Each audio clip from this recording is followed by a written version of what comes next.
Let's have a little fun. Let's talk about emotions during and after cancer. After you've met with your doctor and he tells you you have the big C, you go numb.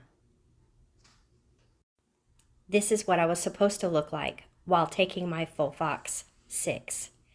I was lucky and teased my doctor that his chemo wasn't working because I didn't lose my hair. Trying on wigs at the Cancer Society was a very difficult thing, and it made me really sad. And I was really one of the lucky ones because I know for women out there that do lose their hair, it's a lot to go through. I'm trying to have fun. I'm trying to play outdoors with my son. And the more movement I make with my body, the more movement it wants to do and takes me to the bathroom all the time. This is me frustrated. Exercising and running was my thing. I loved it. I know, one of those weirdos, right? Well, now I'm super sad because I can't do either. Why can't I do them? Because again, the more movement I make, the more movement I have. And my leg has limitations. Another emotion that I have is loneliness. I have to have a mobility chair for certain activities. If I want to go to a theme park around here, or if I want to take a long walk somewhere, or riding a bicycle with my son, I have to take my mobility chair. Why is that lonely? Well, I don't know too many people that want to hang out with somebody like me that has to deal with a mobility chair and my needs. So I often don't get invited to things. So I stay close with my husband and my child and my mom, who completely understand and accept me just the way that I am. But nonetheless, makes you feel lonely. Beating cancer 3 times makes you feel victorious. Yes. During and after radiation and chemotherapy, it makes you tired, it makes you sick, or it could just make you flat sick and tired of it. So I found out the hard way. They didn't give me information up front that I ended up getting shifted into menopause after radiation. And this caused hot flashes. When you find out you have cancer and it's so close, it's stage 3, there is the real possibility of dying. We've lost loved ones, we've lost friends to this stupid, stupid disease. And so it's a very real feeling to feel sad and overwhelmed and worried that this could be it. Not only the cancer, but the treatments too can cause some real issues and cause some real damage. And this makes me sad. It makes me worried.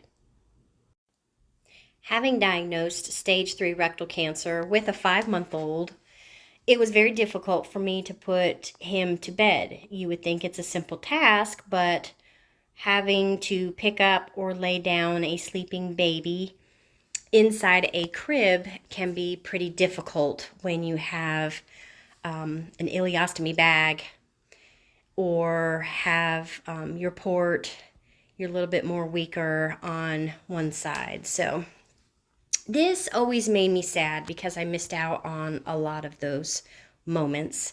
So when I did, so this one's a mixed feeling. Sad and hated that I missed a lot of those times, but it was very sweet and fulfilling when I was well enough to be able to put him to bed. Just a simple task as that. Another sad moment. Sorry to do it back to back like that, but it's a very real thing and it's a very real emotion that you'll have often. But for me, having a infant, I was breastfeeding and I had to stop because of having to go through radiation and chemotherapy. So I have two emotions here. Number one, I was sad, but number one, it just flat out pissed me off. Oh my goodness, when you're in the chemo room and you hear that victory bell ring and it's their last treatment, man, joy, excitement, you're ready to get yours done. You're ready to ring that bell. It's an amazing feeling.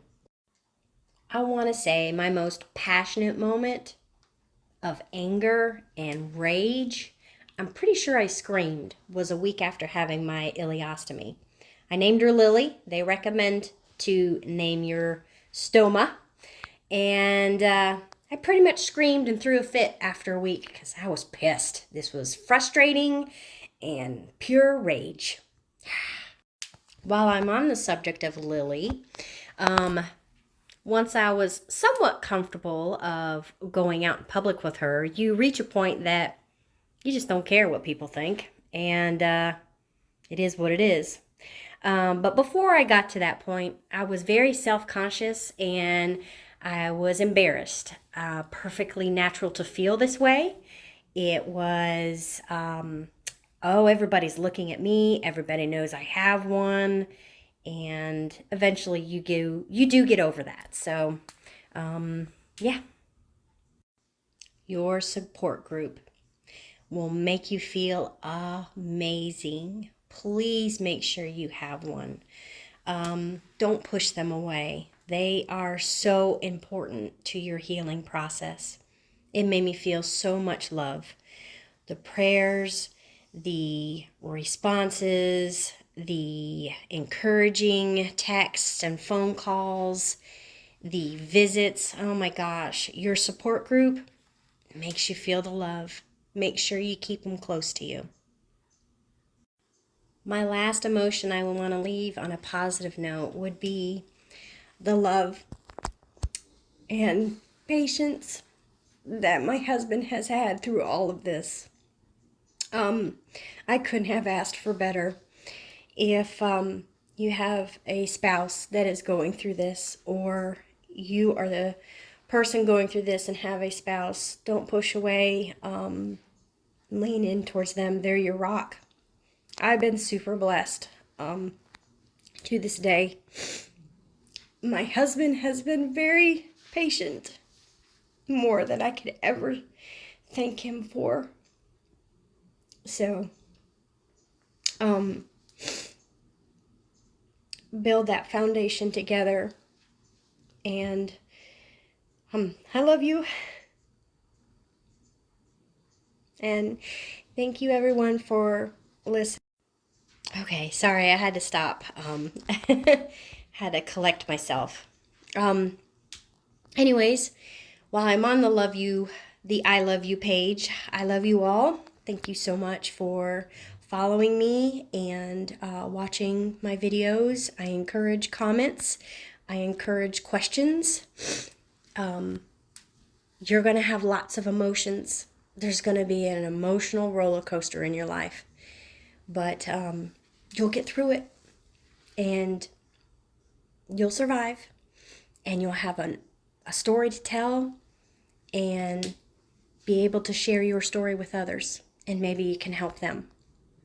You can be cancer-free, but never free from cancer.